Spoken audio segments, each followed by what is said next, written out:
وجدت المكان الذي رأته في حلمها في بيت أهلها،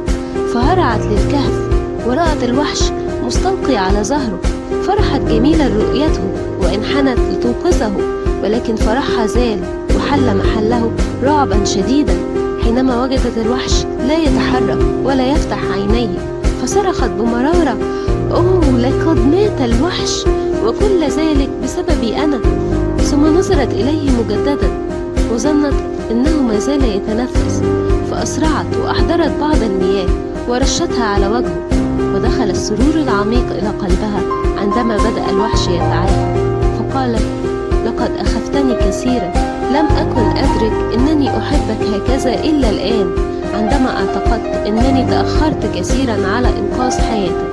فقال لها الوحش وهو ليصدق أذنيه: هل حقا تحبين مخلوقا قبيحا مثلي؟ لقد أتيت في الوقت المناسب